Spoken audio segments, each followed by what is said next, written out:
It's fine to just post the ratings. But, like, it is another situation than pretending like Caitlin Clark doesn't exist. The 2025 WNBA All-Star Game pulled in huge numbers. ESPN called it historic, plastered celebratory graphics across the screen, and ran headlines that screamed success. But there was something they didn't say, something they carefully avoided, because while they bragged about viewership, they left out one massive detail. This year's game lost over 1 million viewers, and the only thing that changed was Caitlin Clark wasn't playing. Instead of facing that fact, ESPN made a choice. They didn't compare this year to 2024, the year Clark shattered records. No, they skipped back to 2023, before she even entered the league. Why? Because that way, the numbers looked better, cleaner, more historic. It was spin. Plain and simple, and fans weren't having it. Like this video if you're done with the spin. Subscribe if you want the real numbers, and the full story ESPN won't tell you. Because once you dig into what really happened before, during, and after that All-Star game,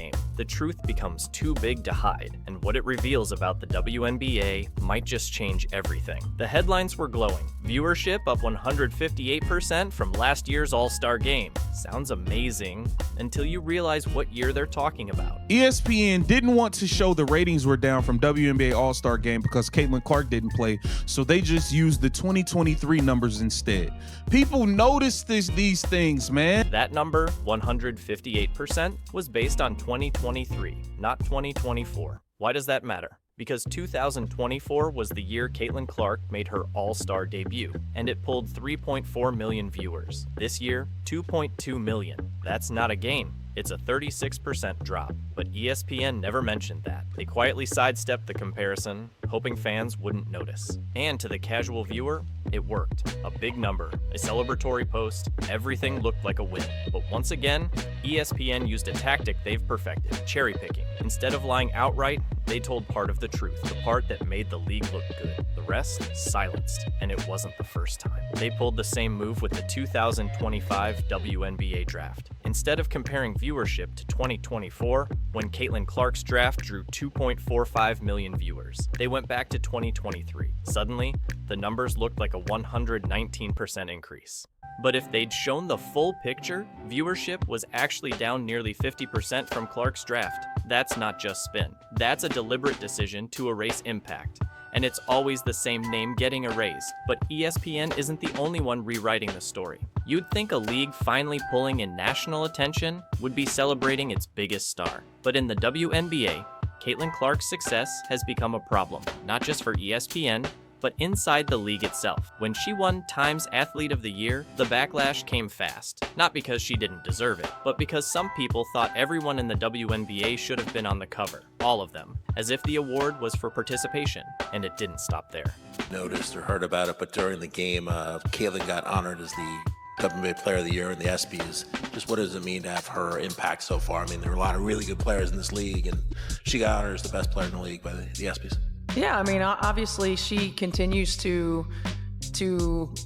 get new awards. She continues to break barriers. She continues to do things that we haven't seen before. I mean, you know, obviously you think about the Stewies, MVPs of the league, and you know, championship winners, and Asia's MVPs of the league and championship winners, and of course Sue Bird, who was sitting, you know, in the building today. And you know, Caitlin is so fortunate, as well as all these guys, really. I mean, that they don't know anything any different than the WNBA.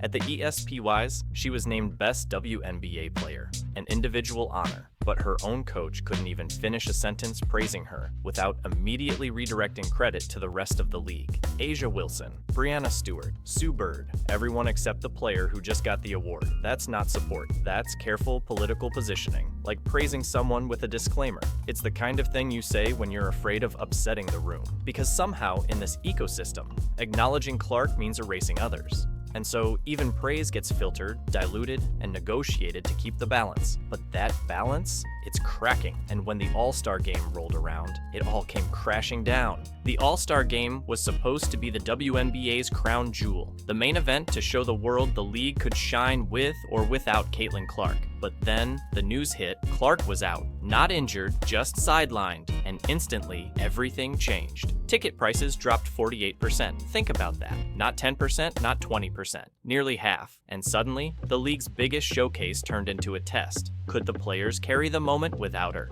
At first, there was hope. The skills competition and three-point contests saw a strong bump in viewership. It looked like maybe, just maybe, they could hold the spotlight. But once the game tipped off, the energy collapsed. Fans called it the worst All-Star Game performance in years.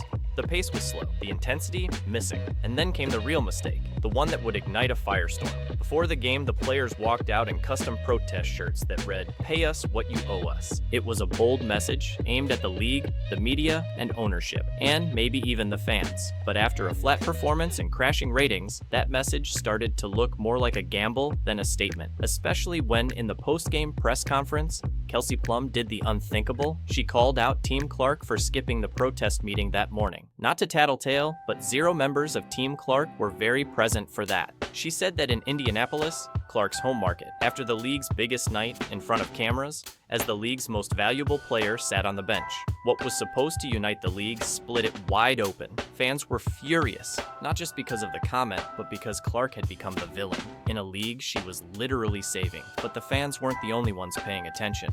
The new fans are sucking life out of the WNBA right now. The moment Kelsey Plum's comments hit social media, the fuse was lit. Fans, especially Clark's massive new following, didn't just react, they mobilized. They called out the double standards. They reposted the spin. They fact-checked ESPN in real time. And that's when the Streisand effect kicked in.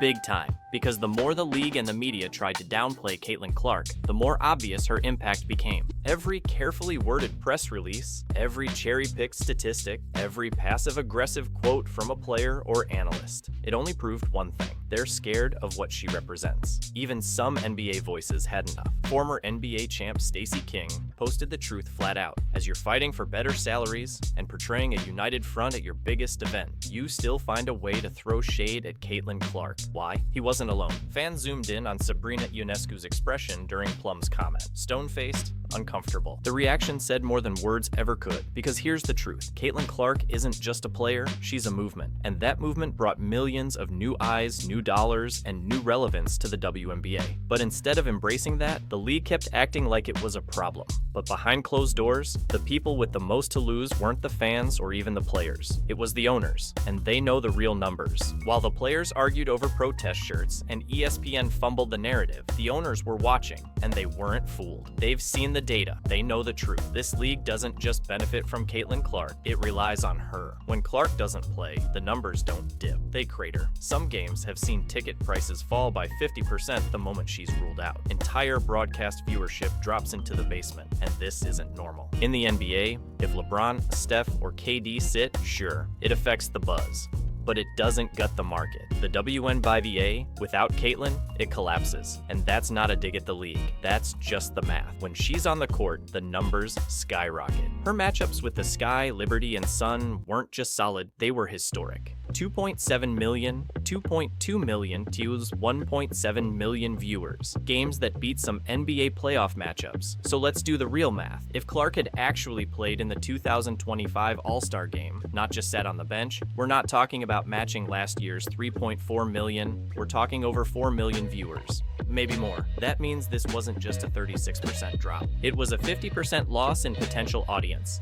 And again, the league said nothing. No thank you. No recognition. Just spin. Because if they admit that Clark is single-handedly shifting the economics of the sport, they lose leverage in CBA negotiations. They lose control of the narrative. They lose power. But here's the wild part. Even when she's sidelined, even when she doesn't play, the Caitlin Clark effect is still too big to ignore. Right now, WNBA players are demanding more. more respect, more money, more coverage. And for the first time in years, they might actually get it. There's a massive media rights deal looming. CBA negotiations are heating up, and franchise valuations doubling since Caitlin Clark entered the league. But here's the reality they don't want to say out loud.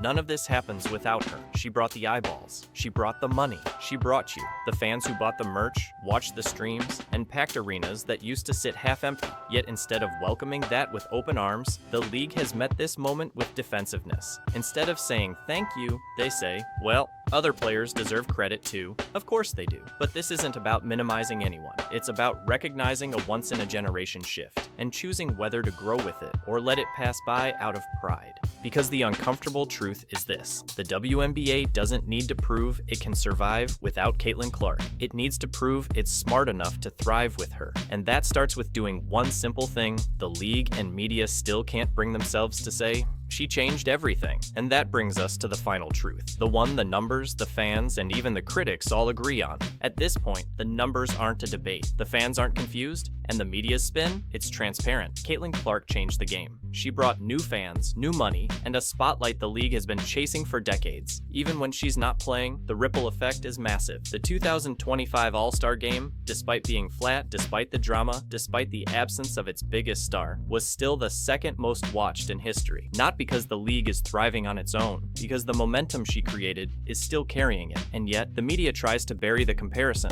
The league avoids saying her name, players take subtle shots instead of lifting up the one player, giving them leverage in every contract discussion they're about to have. It's not just short-sighted, it's self-sabotage. No one's asking the WNBA to crown her queen, but they are asking for honesty, respect, gratitude. Because the more the league resists the Caitlin Clark effect, the more they prove it exists. And the longer they deny her role in this growth, the longer she'll remain the only reason many fans tune in. Say it, mean it, build on it. That's the path forward. If you made it this far, you're the real MVP. If you're still here, you're not just watching, you're paying attention. Leave a comment if you're done with the spin and ready for the truth. And hit that subscribe button, because we're just getting started.